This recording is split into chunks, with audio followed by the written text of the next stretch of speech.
Hi, hello again. This is Hypershot. Thank you for dropping by and welcome to my channel. Our topic today is quick analysis.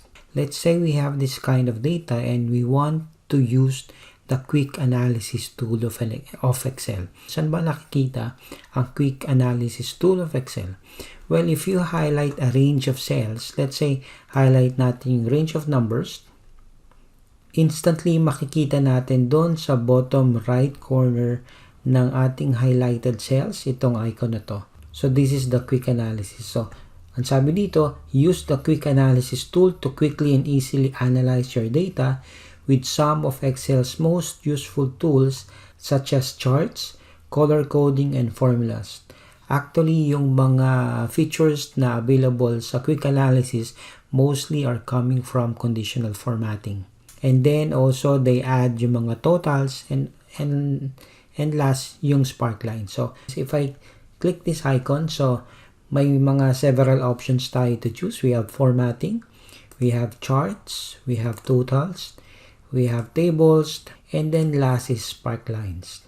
So instead of going through the ribbon, actually just by clicking the icon for the quick analysis, we will have a sort of options for us to use on how to analyze our data much quicker and much better. Let's try formatting. So if we choose formatting, if I just hover over dun sa data bars, makikita natin Excel automatically applies yung data bars. No? The way it assigned yung length ng data bars, Excel assigned yung full data bar dun sa highest value in the range of cell that we highlighted. In this case, that is this one here, the 148,008. So that's why, kung mapapansin natin, that's a full data bar. Meaning yung whole cells niya have data bars. And then the rest of the numbers are being highlighted in comparison with that highest number, which is in this case is the 141,000. So that's formatting. Then color scale. So the default here is yung pinakamataas na number, again yung 141,000 is yun ang pinakamatingkad, no, na green color. So the rest will become paler in green, and then going down to the lowest number, nagiging red siya. Pwede nating baguhin yon in a while. We'll cover how we could change those default conditional formatting. Then also icon set. The default is yung green, amber, and red, arrowed up, neutral, and the arrow down. And then we also have the greater than. In this case, greater than the median of the total value selected. Then we can also choose top 10%, and also we can clear the format. So let's go to the next charts. We have available here scatter, line chart, stack, column, stack bar, and more chart. Now, siguro dahil our data is so huge, we'll just select a part of our chart. Let's say our data is only up to here, para mas relevant yung chart that Excel can create for us.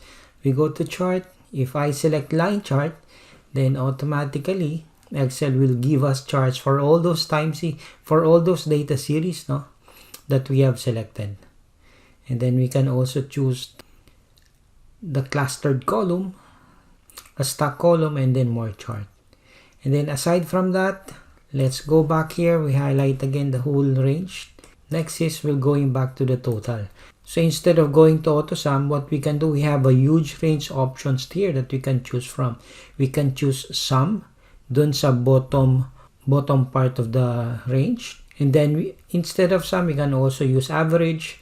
We can also count the number of data, percentage total, running total, and then sum naman dun sa right side end of the data natin. So some like it that way, they want to have the sum at the right side. Yung iba naman, they want it to be at the bottom. So it's really up to you which ones you would like to sum your data. It's either bottom or to the right. So next is tables. We can insert an Excel table, or we can just use a blank pivot table.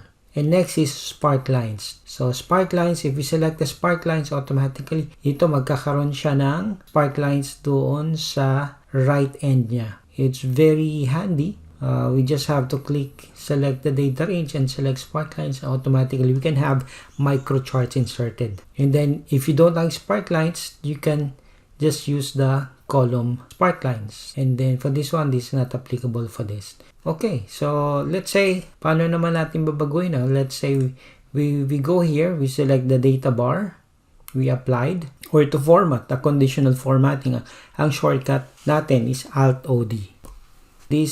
Then the conditional formatting rules manager will appear. Ito ang ating conditional formatting which we can edit or delete. So let's say we want to edit the rule. So we can select a different options here: data bar, 2-color scale, 3-color scale, data bar or icon sets. So we'll just stick with data bar. Then you can also select kung ayaw nyo ng may mga numbers, you only want to have the data bars itself, then you can just select it, data bars. And then minimum, sa Excel, that's automatic ang default niya. Ang maximum natin, you can have number, you can also have number. And then let's say ang maximum number nyo, the default here is kung ano yung highest number niya, yun ang maximum default ni Excel. But we can change that default. Let's say we'll have it as 200,000. The bar appearance, solid fill blue, we'll just leave it that way. Then we'll just click OK. Apply, then OK. So now what happened is all the numbers are gone. And then since we make 200,000 as our maximum number, as you can see now, itong highest number is not anymore a full bar. So that's how we can edit our quick analysis or data bar in conditional formatting. Shortcut is Alt-OD. It's a very handy tool. Quick analysis, just highlight the cell and then just click the icon. Thanks for watching and see you next time.